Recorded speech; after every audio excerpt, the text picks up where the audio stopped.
Hello, welcome to another installment of Kavalden's comic reviews. I want to apologize for last week's video not being up. There were some technical difficulties, and I haven't gotten around to reposting yet. It doesn't really make sense now since it's already been a week. But I do have some new stuff. I'm going to be reviewing about maybe 5 comics today. That's a long one. We're going to see how Deadpool is holding up in the looney bin in Deadpool 41. We get to start to see how things work out in the new Spider-Man saga, Spider Island, with Amazing Spiderman 667. I also have some little tidbits going around as well. I'll be taking a look at the Batman 80-page giant 2011 book, as well as 2 others. One from Archie Comics, actually, which I've never reviewed a comic from Archie Comics before. The Mega Man series, Let the Games Begin, number 4. And from Dynamite Comics, I have the Living Corpse, Exhumed. Let's move on with Deadpool right now. As you remember, Deadpool's been locked up in the insane asylum because of his stunts trying to get the Hulk to kill him. Has landed him in maximum security penitentiary mental institution in England. And there's one doctor who's trying to help Deadpool cope with his insanity. Though it seems that the doctor is a little bit more... I don't know, she seems like she's trying to help Deadpool, but it seems like she's holding a deep, dark secret herself. As for Deadpool, he seems to be doing well, but there seems to be something going on. Apparently he's doing so well that he's become a model prisoner, and I don't know if that seems to work in his favor or not. So we'll see how things hold up. It seems that now Deadpool might go back to resorting to being violent again in the next issue, which I kind of hope. The cover itself is kind of funny. It's funny. I mean, Deadpool riding a brain holding a nuclear missile needle. I find it funny. But maybe the next one will be better. The next comic will be better. It's a little side. It's getting kind of serious in Wade's defense, but we'll see. The Amazing Spiderman 667. What happens when you have an entire city of Spider-Men? Well, we're about to find out. Probably the largest case of identity theft known to man. So much of the fact of it being that even the Jackal's new plan seems to be going well, and even so much of the fact that I don't even think all of Peter's local superhero friends can handle this. So much of the fact that when he tries to show up to help, they pretty much can't tell the difference, even though there's about 1,000 different people running around in Spider-Man costumes, all different ones, from all the collection of Spider-Man costumes that Peter's worn over the years. Which kind of makes to wonder, where the hell did the Jackal get all those costumes? Probably got them on commission somewhere. So, the funny thing about this cover is, I saw this cover actually at Comic-Con in San Diego, and I took a picture of it because I really do like it, because it's drawn by one of my favorite artists, Romero's, and sorry, that was my phone. What was that? Yeah, the costumes. Pretty much, yeah, I guess this is one of the covers. It's a nice cover. Plus, it really got to show, I mean, what the hell is Peter going to do with all those costumes? You had to use them for something. And it's kind of funny seeing everybody dressed up like in all his different costumes and stuff. And we'll see how this saga holds. It seems like it's a big thing going right now in the new Spider-Man. What happens when you've got a whole city running around with spider guys? It's kind of funny, but it's pretty good. I do like the little joke Mary Jane said when the whole city starts going into chaos. It is kind of funny. So we'll move on. Let's move on to Mega Man. Archie. It's an Archie's comic, so they're done by the Archie comic guys. Mega Man.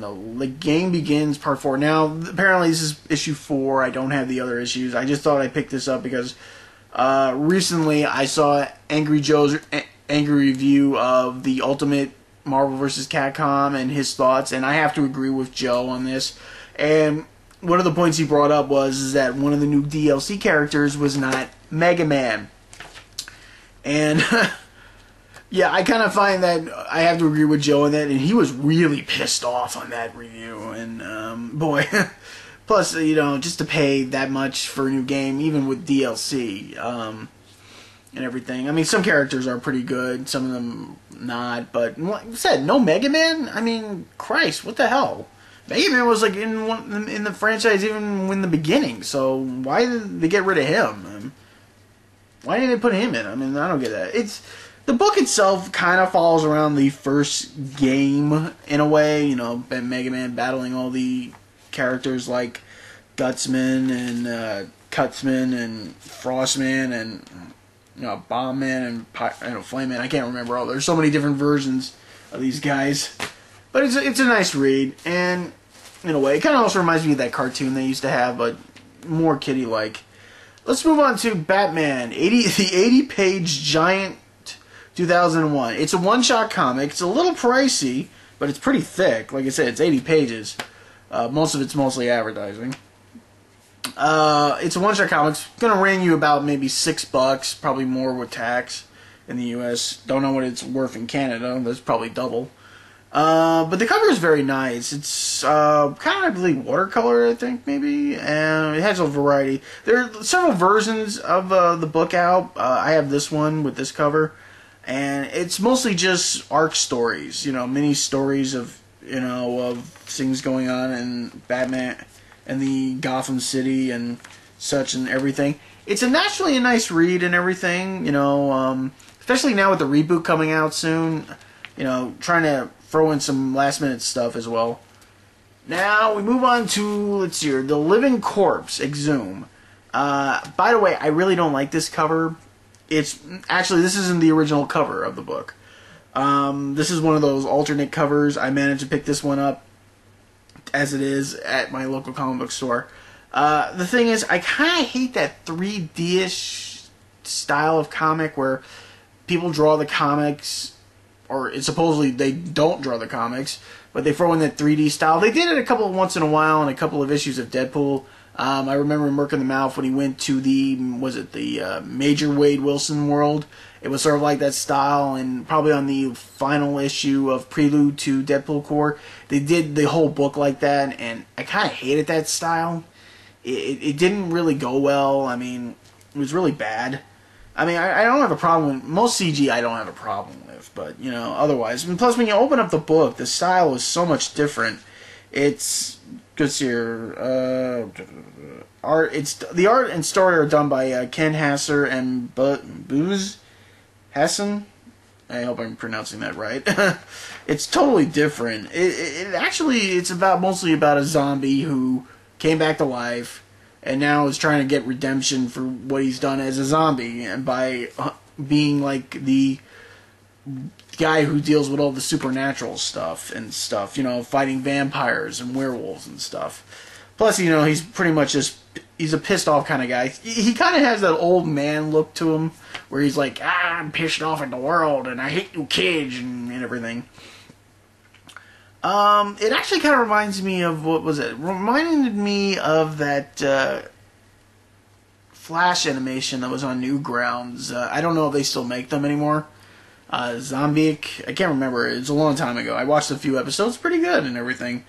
But like I said, the artistry is very, it's a little cartoonish in a way, but pretty good. I mean, they do a nice job in some points. The cover I'm not too crazy about, but that's pretty much it.